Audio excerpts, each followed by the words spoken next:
السلام عليكم.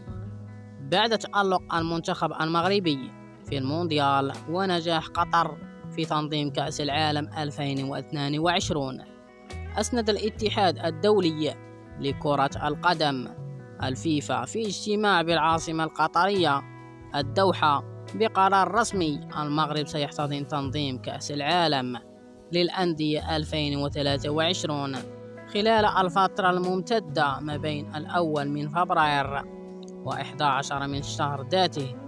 قررت الجامعة الملكية تنظيم هذه التظاهرة في العاصمة الرباط وطنجة العالية.